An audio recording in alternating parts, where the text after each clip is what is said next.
They found the bags behind a half-finished foundation, 2 heavy bundles sealed with gray duct tape tucked in beside a rusted wheelbarrow and a heap of broken concrete.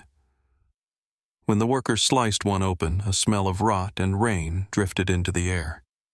He stumbled back, hands shaking, his voice cracking as he yelled for someone to call the police.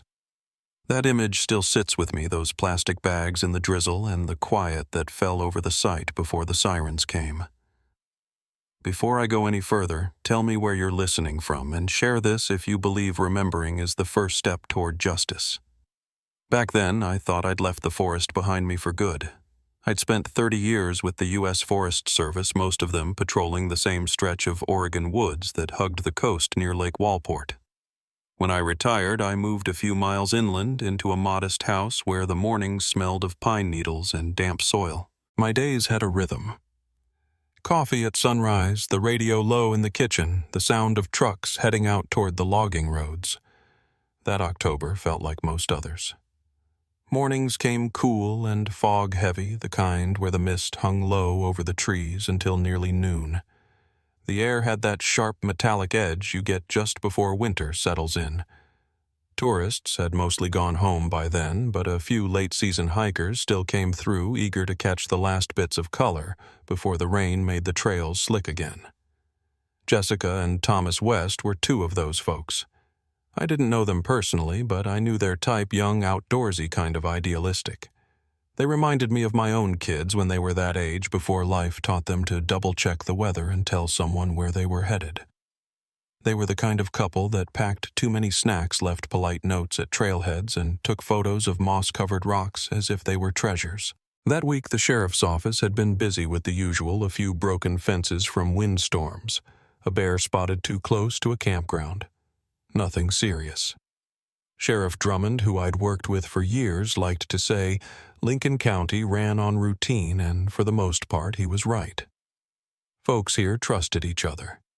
We knew which neighbor's truck sounded like a chainsaw, and which porch light meant someone was home. October 17th was a Tuesday, the kind of day no one expects to remember. The sun came out late, just enough to turn the lake silver around noon. Jessica and Thomas parked their car at the small gravel lot near the South Trail. It's the kind of lot you could drive past twice before noticing a crooked sign, a few potholes filled with rainwater, and the smell of wet cedar rising from the ground. A few people saw them that afternoon. A retired couple walking their dog. A teenager fishing near the dam. Everyone said the same thing later. They looked happy. Jessica in a red jacket, Thomas loading their gear, both laughing about something private. They were the picture of calm before evening settled over the forest. That night I remember standing on my porch watching the clouds move in. The wind carried the smell of wood smoke and wet leaves. I poured another cup of coffee and thought about how the forest changes after dark, how even familiar places turn foreign once the sun goes down. It's not dangerous, not really, but it's a world that demands respect. Out there, silence isn't peace. It's the sound of everything watching you back. A few days later, people started noticing the quiet. Jessica's sister called the sheriff's office, worried she hadn't heard from her. At first, it didn't raise alarms. Around here, cell service cuts out often, and hikers lose track of time. But then Sunday came and went, and no one saw the West's car pull out of that gravel lot. I stopped by the ranger station that Monday morning to drop off some old gear. Inside, I saw Stephen Hale behind the counter, Forest Service uniform, coffee mug, half full, head down in paperwork. Stephen had worked under me years earlier. Good worker back then. Knew the forest like few others. Quiet man, kept to himself, but always dependable. He asked about retirement, and I asked about patrol schedules. Small talk easy enough. He mentioned a couple he'd spoken to earlier that week. Tourists near the South Trail said they'd wandered into a restricted section by mistake. He told me he'd sent them back the right way. I remember nodding, thinking nothing of it. Later that afternoon, the sheriff stopped by my house. He had that look, shoulders-tight eyes, restless. Said a young couple hadn't come home from a camping trip, asked if I could help look over the trail maps. maybe mark which paths flood quickest after a storm. We both knew time mattered in cases like this. The forest can swallow evidence faster than a tide covers footprints. As we sat at my kitchen table, rain tapping the windows, I felt a strange unease I couldn't name. Maybe it was because Stephen's name came up again. Maybe it was the way the wind outside sounded too hollow, too empty. I told myself it was nothing, just the weather, just nerves. But deep down, something in the back of my mind whispered otherwise. The next morning, I drove past the lake on my way to town. Fog hung over the water like breath on glass. Jessica and Thomas's car was still there, parked in the same spot where they'd left it. I slowed down without meaning to. The lot was empty except for that one car and a crow perched on the wooden sign. It's strange how your body knows before your mind does, how a chill runs through you, subtle but sure, before the facts ever catch up. I didn't realize it then, but that still morning by the lake was the last time Lincoln County felt ordinary. That night, porch lights glowed longer than usual across our little town. The air carried a cold, heavy stillness. Somewhere beyond the ridge, a phone kept ringing into the dark unanswered until the battery died and the forest went quiet again. I remember that Monday night clearly, though nothing in particular should have made it stand out. The rain had softened into a mist, the kind that makes headlights bloom into halos, and the quiet in town had a heavier weight than usual. Around here, the days often blur together once summer ends. But that night the sheriff called. His tone wasn't panicked, not yet, but I could hear it, that edge in his voice that said something wasn't adding up. A young couple hadn't come back from their camping trip. Their family couldn't reach them, and their car was still sitting up by Lake Walport right where they'd left it nearly a week earlier. He asked if I'd come down to the station, help him make sense of the map, see if I could spot which trails they might have taken. I told him I'd be there in 15 minutes. When I got to the sheriff's office, the air inside felt like stale coffee and wet jackets, the smell of paper and worry. The dispatcher was on the phone trying to pin down when the last text from Jessica West had gone through. It was a photo, apparently a sunset shot from the lakeshore. After that, nothing. No calls, no updates. Her sister said Jessica never went dark like that. She was careful, always checked in. I'd heard enough stories over the years to know how these things usually start. Good people just vanish into trees that don't give anything back. But this was a well-marked area, and the weather had been fair. It didn't fit the usual script. By morning, the first search team rolled out. Volunteers, deputies, a few of the younger rangers. I went along. I hadn't planned to set foot back in that forest since retiring, but something in me couldn't let go. We split off into two groups. The air was cool and sharp, about 40 degrees. Fog hung between the trees like low smoke. Every so often, a crow's call would echo and then disappear into the distance. We called their names again and again, Jessica, Thomas. But sound travels strange out there. It folds back on you, makes you think someone's calling from far away when it's really your own voice. By midday, we found their car. It sat at the South Trail parking lot, locked, no sign of a struggle. A layer of pine needles had started to collect on the windshield. Inside were a couple of maps, half a bag of trail mix, a folded blanket in the back seat. All of it ordinary until you realize it shouldn't still be there. Sheriff Drummond leaned on the hood and sighed. He didn't say much, but I could see the calculation behind his eyes, the silent math of distance, time, and survival odds. That night, we regrouped at the station. Radios buzzed low and coffee went cold before anyone finished it. Someone mentioned bears. Another mentioned a fall from one of the ridgelines. But it didn't feel right. No torn clothing, no dropped packs, no signs of panic. It was as if they'd stepped off the trail and dissolved. I'd seen the woods take people before lost hikers, hunters gone too far. But even then, nature leaves a fingerprint. This time it was spotless. Too spotless. On the second day, we widened the search perimeter. Helicopters came in from Eugene, circling the treetops. Nothing. Not a shred of canvas, not a scrap of fabric. just the whisper of rot from fallen leaves and the drone of the blades overhead. Late in the afternoon, while we were marking another sector, I saw a Forest Service truck parked farther up the road. The driver's side window was rolled halfway down, and there was a coffee cup on the dash. I didn't think much of it until I saw who stepped out Stephen Hale. He'd been quiet as always, nodded at me like someone meeting an old ghost.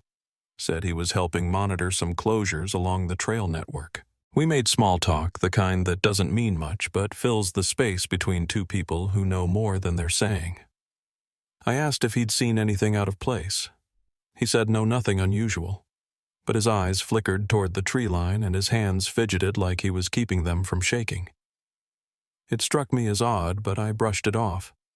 Everyone gets uneasy when something like this happens, especially when you spend your days in the same woods where two people might have just vanished.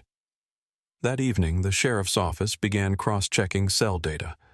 Both phones had gone dark the night of the 17th, right around dusk. Last ping near the south ridge where the signal fades fast. It told us where to look, but not what we were looking for. Search dogs were brought in next, pacing and circling the clearing where the car sat. They whined, confused, turning one way and then another before giving up. It was like the scent trail just stopped cold. 3 days passed that way. Every night felt longer. The town started to take notice, missing flyers on gas station windows, reporters calling the sheriff for updates. Families stopped letting their kids wander near the lake. You could feel the tension closing in. I remember sitting in my truck at the edge of town one evening, watching the rain streak across the windshield, thinking how strange it was that two people could vanish from such a familiar place. The kind of place that used to feel safe. By the 4th day, hope had thinned. The volunteers were exhausted voices, hoarse from calling names that never came back. I was about ready to head home that afternoon when a deputy's radio crackled. There'd been a call from the next county over a construction site on the industrial edge of Newport. A worker had found something in a dumpster that wasn't supposed to be there. The dispatcher didn't say what, but I could hear it in her tone. I've been in this line of work long enough to know when a discovery isn't just debris. We got there within the hour. The place was muddy, half-finished buildings, rebar sticking out of concrete like bones. Police lights cut through the drizzle, washing everything in blue and red. The worker who made the call stood off to the side, chain-smoking, shaking. The sheriff and I walked toward a taped-off area near one of the bins. Even before I saw the bags, I could smell it, an earthy, heavy scent that didn't belong to the rain or soil. When they opened the first one, the air went still. No one spoke. I've seen enough in my years to know when life has left a body, but seeing two of them side by side wrapped like refuse, it does something different to you.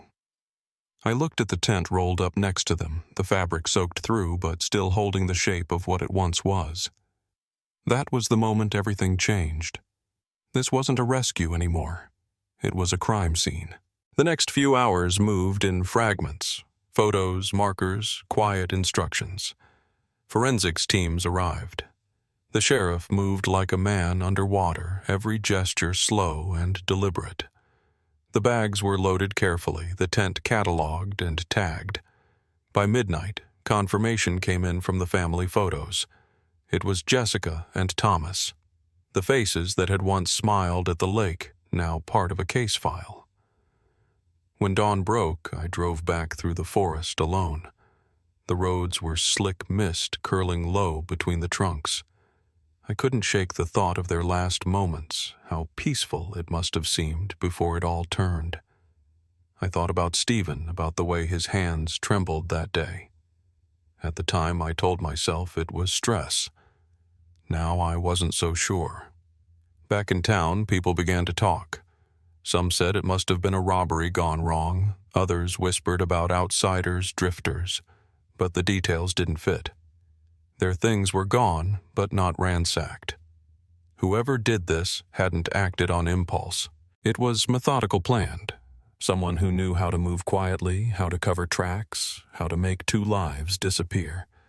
I spent that night going over the map again, tracing routes between the lake and Newport. Dozens of miles apart, connected only by logging roads and back trails. You'd need to know every turn, every ditch, every place you could pull over unseen. Someone local. Someone who knew the forest like a second skin. By the next morning, the sheriff called for a full review of everyone with access to that stretch of land park, staff loggers, maintenance crews. When Stephen's name came up, it barely registered at first. He'd worked those woods for years, same as I had. Respected quiet, the kind of man people nod to at the grocery store without remembering why. But then a witness came forward. An older man said he'd been birdwatching near the trailhead that Tuesday afternoon. Claimed he'd seen a ranger truck parked there longer than usual. Even remembered the driver talking to a young couple by their car. Said he thought nothing of it until the news broke. The sheriff's eyes met mine across the table. We didn't say anything. We didn't need to. I knew we'd both been thinking the same thing. That evening, the rain returned harder this time. I sat on my porch watching it sheet down, thinking of those woods, the stillness under all that green. The kind of quiet that hides things too well. It's a hard feeling to explain the mix of dread and disbelief when you start realizing evil doesn't always come from strangers passing through. Sometimes it grows right beside you in people you think you know. I didn't sleep that night. By morning, the sheriff had a plan to question Stephen again. He said he wanted me there. Maybe because I'd known him once, maybe because he trusted my read on people. I said yes, though every part of me hoped we were wrong. When we pulled up to Stephen's place at the edge of the park, his truck was already in the drive, Forest Service logo catching the morning light. He stepped out like he'd been expecting us. Calm, almost too calm. The conversation started polite. He confirmed he'd seen the Wests, said they'd wandered into a restricted section and he'd warned them to leave. Claimed he hadn't seen them after that. He even smiled once, but it didn't reach his eyes. His hands were still folded neatly on the table. Only his breathing gave him away too quick for someone with nothing to hide. When we left, I couldn't shake the look he gave me as we said goodbye. Not fear. Not guilt exactly. More like resignation. As if he already knew the trail would lead straight back to him. I drove home through the rain headlights, slicing through the mist, the forest pressing close on both sides. Something inside me had shifted. What started as a search for two missing hikers was turning into something darker. Something calculated. I didn't know it then, but by the end of that week the truth would crawl out from under the same silence that once kept us safe. And the forest I'd spent my life protecting would never feel the same again. The morning after we spoke to Stephen, the sheriff asked me to come down to headquarters. He was standing over the evidence board when I walked in, maps, photos, lists of names. The smell of burnt coffee filled the room. He didn't look up right away, just tapped a finger on the picture of the construction site where Jessica and Thomas had been found. "We're missing something," he said quietly. That was how it started, the longest week of my life and the one that changed the way I looked at the woods I'd loved since I was a kid. We had two separate teams working by then. One was combing through the construction site, trying to piece together how those bags ended up there without anyone seeing a thing. The other mine was back at the forest, retracing every path from the lake to the ridge. I've always believed that if you walk a place long enough, it'll tell you its secrets. But that week, the forest stayed silent. Not even the wind seemed to move right. On the second day, I walked the southern trail with two deputies. It was cold, damp, the kind of chill that seeps into your bones. The earth was slick, soft enough to remember footprints, but there were none worth remembering. Every now and then, I'd stop crouched down and sift the soil through my fingers, hoping to feel something different, a shell casing, a bullet, anything. But it was all just dirt and rot. Somewhere out there was the place where Jessica and Thomas took their last breath, and it was swallowing the truth 1 inch at a time. By the time we got back to town, the sheriff was pacing the hallway outside his office. He said the forensic lab confirmed both victims had been shot. No defensive wounds, no sign of a struggle. It meant they didn't see it coming. The shots were clean, close range. Whoever did it didn't panic. They executed it like a task. The sheriff rubbed his forehead, muttering that it didn't fit the profile of a drifter or a robbery. It was too controlled. Too deliberate. That night I couldn't sleep. Rain tapped the tin gutter outside my window, steady and unrelenting. I kept thinking about Stephen Hale, the way his voice trembled when he talked to us, the way his eyes drifted toward the trees like he was hiding inside them. He'd been in those woods longer than most of us, knew every unmarked road, every dead-end trail. And that uniform, that badge, it gave him freedom to move where no one questioned him. I didn't want to believe what my gut was telling me, but something in me, something older than reason, already knew. The next morning, the sheriff got the warrant. We didn't have much, just a witness statement and a feeling, but sometimes that's enough to get your foot in the door. When we pulled up to Stephen's house, the fog was just starting to lift. His pickup sat out front, the Forest Service emblem faint under a layer of dirt. He came out before we even knocked hands in his jacket pockets, calm as ever.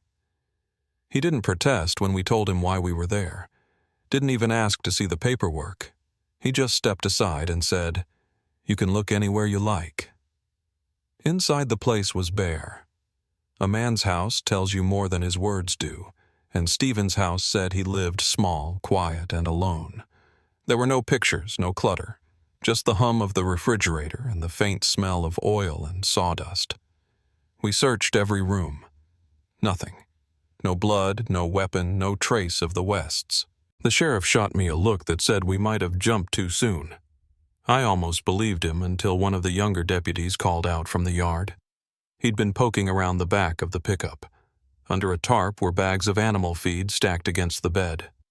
At first glance it was nothing, but when the deputy lifted one of the bags, something clattered beneath it. We all froze. The sheriff pulled the tarp back slow like he already knew what he'd find. There, packed neatly together, were 2 hiking backpacks, both worn from use. I recognized the red straps from the photos we'd seen. Next to them, 2 sleeping bags and a dented cooking pot with a gas burner wedged inside. For a second, no one spoke. The air went heavy, like the whole world was holding its breath. Stephen was standing on the porch watching us. When the sheriff turned toward him, Stephen's face seemed to fold in on itself like the fight just left him. He didn't run, didn't deny it, just lowered his head and whispered, "I didn't mean for it to happen." That was all it took. We cuffed him quietly, no shouting, no struggle. At the station, he sat in the small gray room, hands clasped, eyes fixed on the table. Hours passed before he said anything more. When he finally spoke, his voice was hollow, the sound of someone already halfway out of his own life. He said he'd been cutting timber illegally, sneaking into protected sections and selling the wood for cash on the side. Nothing big, just enough to keep him afloat.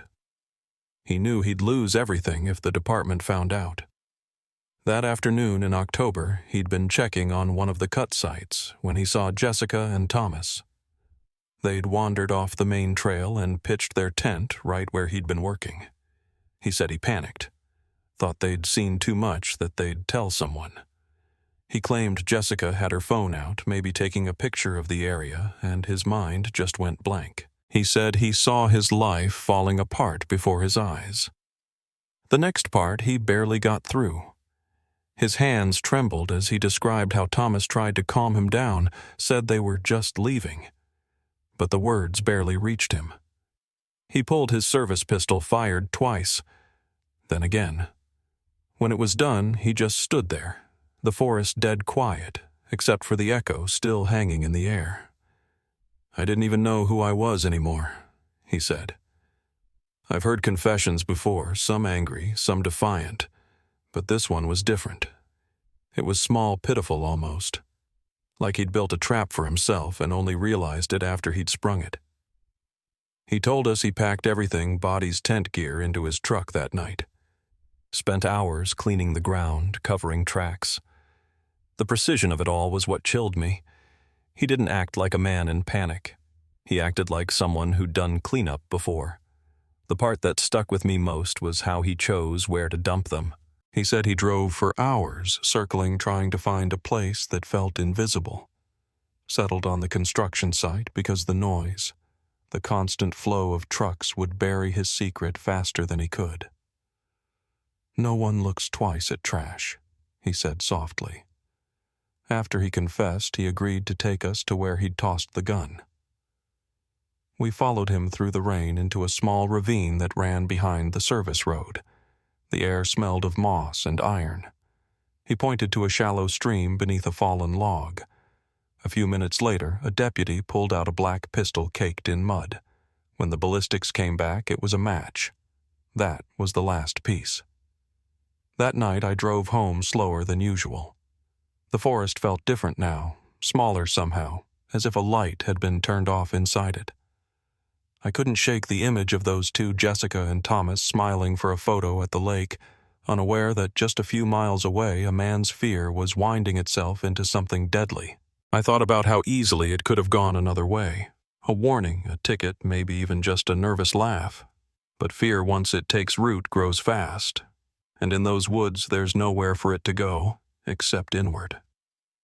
Back in town, word spread quick. People who'd known Stephen couldn't believe it.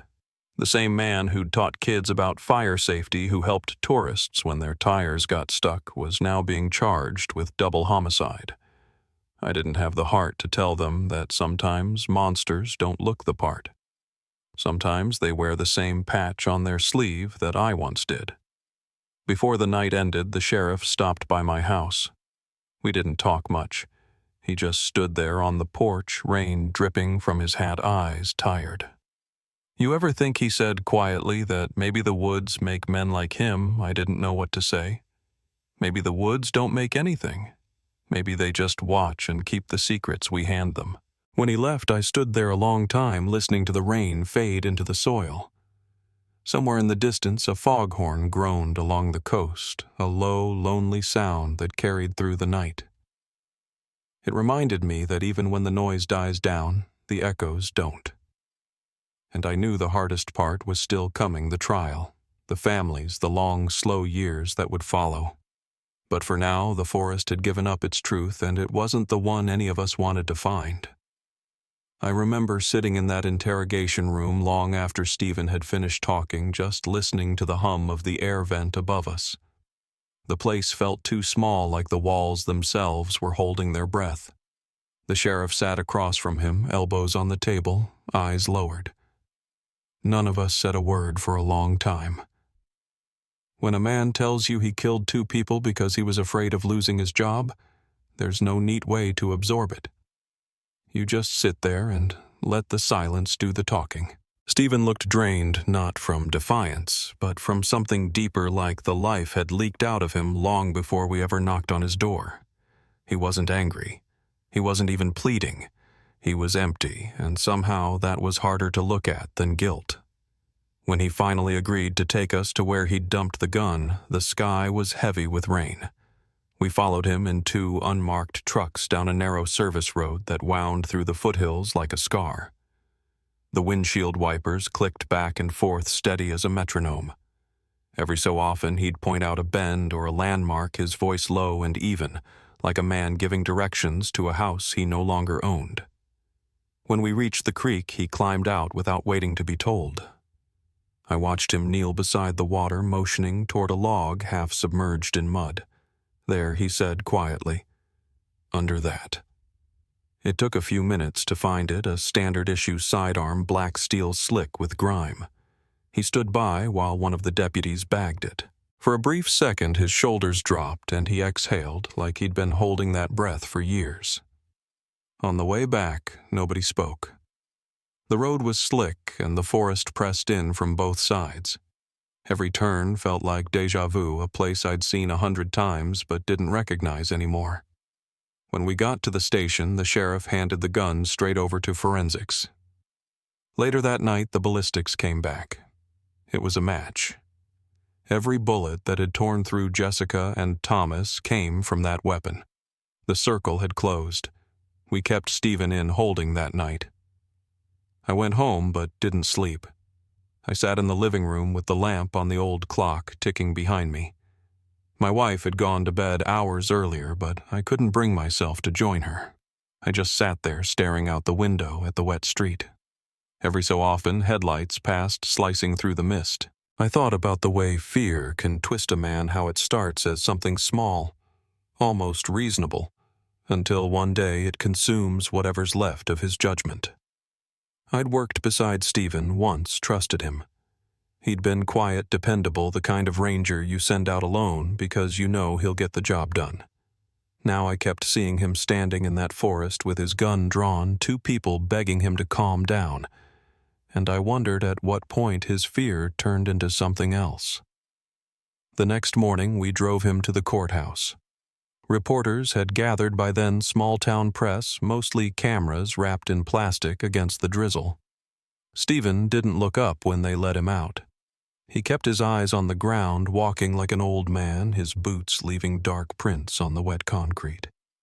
The sheriff leaned over to me as we watched him go inside.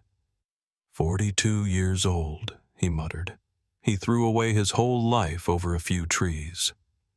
I didn't answer. I couldn't. In the days that followed, the investigation wrapped itself around his confession. Every piece lined up too neatly to be coincidence.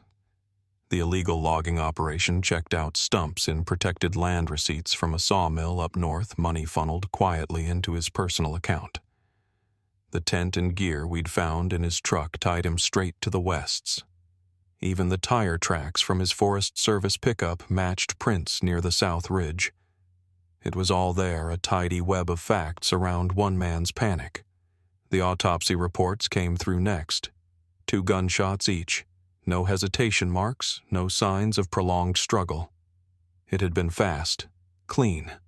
Forensics said Jessica's phone had been destroyed, the SIM card cracked in half. That detail stuck with me more than anything else. I imagined her holding it up, maybe taking a picture of the lake, unaware that the man across from her had already decided she couldn't leave.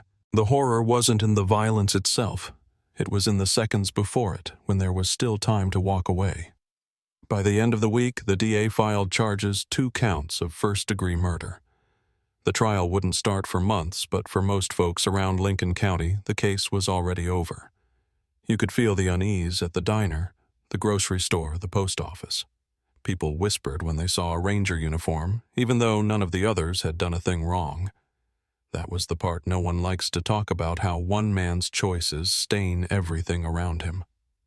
A few days later, Jessica's sister came by the station to thank us. She was polite, calm even, but her eyes had that hollow look grief leaves behind. She said she just wanted to see where they'd been found. The sheriff and I drove her out there early the next morning before the crews cleared the site. The sky was pale, the kind of gray that never quite becomes daylight. When we stopped, she stepped out without a word, walking toward the edge of the foundation where the bags had been. She didn't cry. She just stood there, arms folded, staring at the ground. I watched her trace her shoe through the wet dirt like she was trying to connect with something beneath it. After a while, she said quietly, "They loved this place. They really did." I didn't know what to say. The wind picked up, carrying the smell of sawdust and rain, and for a long moment none of us spoke. Later that week, the sheriff asked me to testify when the time came. I told him I would. I'd been there for most of it, the search, the arrest, the confession. He nodded, then said something that stayed with me ever since. "You know," he said, "people always think evil looks like chaos. But sometimes it looks like order, like a man doing his job a little too well." He was right. Stephen had planned every step after the killings. The cleanup, the timing, the disposal, it all pointed to someone who'd thought ahead, even if only by instinct. He wasn't crazy. He was careful. And that's what made it so haunting. When the trial finally came, the courtroom was small, filled with the sound of rain against the windows. Stephen didn't fight the charges. His lawyer tried to push for manslaughter, said it was a crime of panic, not malice. But there was no mercy left to find.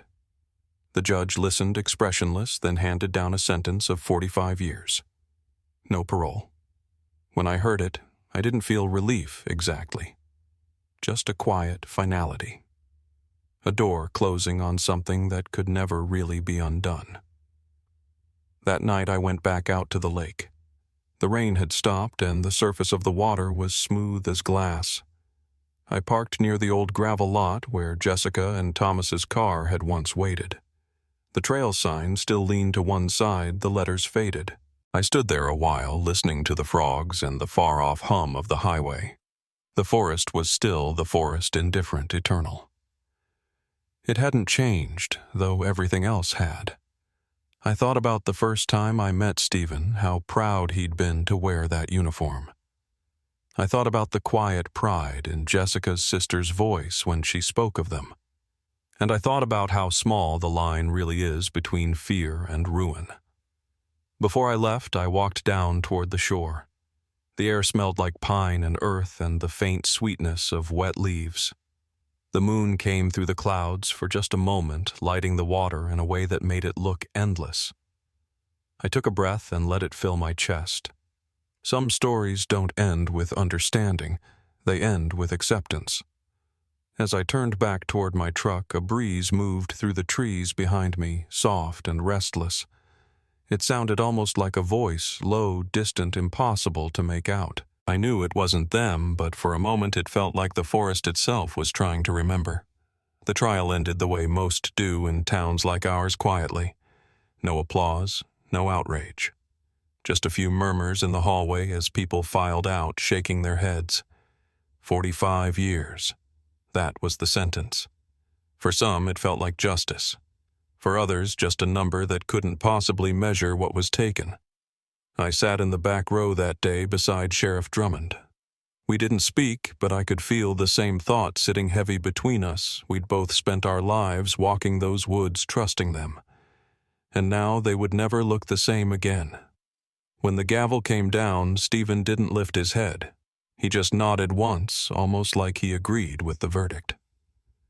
The deputies led him out through the side door, the chain at his wrists catching the light. For a long moment after he was gone, the only sound was the rain against the courthouse windows. That's how justice sounds, sometimes not triumphant, just inevitable. Jessica's family was there, sitting 3 rows ahead. Her sister turned around once, as everyone began to stand, caught my eye and gave a faint nod. It wasn't gratitude exactly, more like acknowledgement. A quiet thank you for doing what we could, even if none of it could bring her sister home. I remember watching her walk down the aisle, steady, composed, and thinking how grief can harden into something that looks like strength even when it's not. In the weeks that followed, the town tried to settle back into its rhythm. The story made the local papers for a while, then faded into the background, replaced by other headlines, other lives. But the forest didn't forget. The trail at Lake Walport stayed closed for months, part of it for safety, part of it out of respect. When they finally reopened it, a new sign went up, a simple wooden post with 2 small bronze plaques. One for Jessica West, one for Thomas West. Their names carved deep enough to last through years of weather. Sometimes I go out there early in the morning before anyone else arrives. The path is still the same one they took, the same pines, the same soft earth underfoot. Nature has a way of healing itself faster than people do. The moss has grown back over the places we once searched, and the lake reflects the same cold sky. But every time I stand near that trailhead, I can feel the weight of what happened. Not in a haunting way, just a quiet reminder of how fragile all our certainties really are. Stephen's house was sold not long after the trial. Some young couple from Portland bought it, probably not knowing or maybe not caring what history it held. They painted the porch, fixed the roof, and planted flowers out front. That's how life moves forward. It paints over the rot and keeps on living. But every so often, when I drive past that turnoff, I still catch a glimpse of his old truck in my mind. The one with the Forest Service emblem parked under the same trees he used to protect. It's strange how memory works. Some things fade quick, Others stay as sharp as the day they happened. The sheriff retired the next year, said the case took more out of him than he cared to admit. He and his wife moved to Idaho to be closer to their grandkids. We still talk once in a while.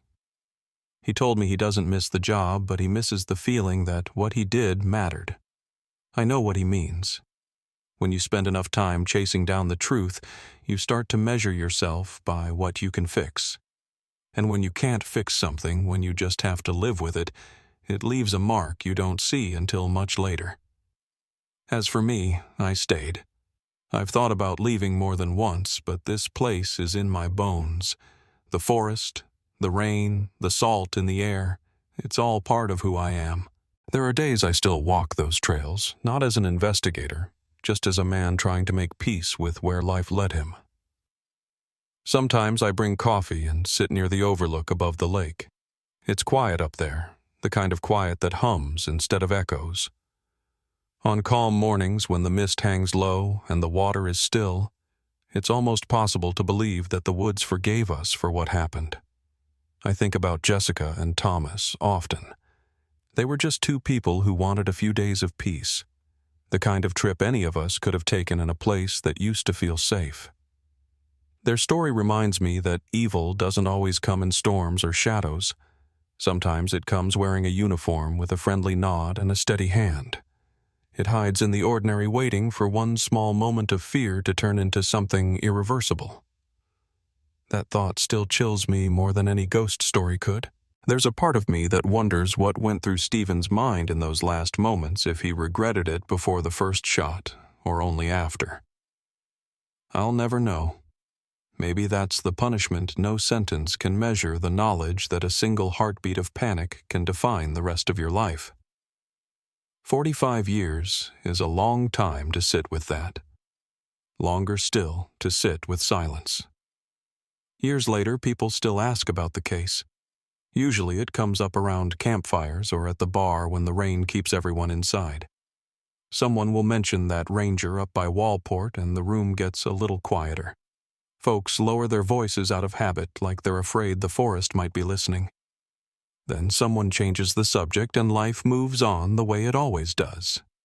But I've noticed something else too. Ever since that year, more hikers leave notes on their dashboards. Simple things like names, routes, times. It's as if the memory of what happened keeps people careful, maybe even a little kinder. A few months ago, I met a couple who'd driven up from California to hike the trails. They didn't know me, didn't know my part in any of it. They just stopped to ask which path led to the lake. I pointed them in the right direction, told them to watch the weather, and they thanked me with a smile. As they walked away, laughing, backpacks bouncing, I felt this strange mix of sorrow and relief. It was like seeing a wound heal, but knowing the scar would always be there. That night, back at home, I poured a cup of coffee and stood by the window.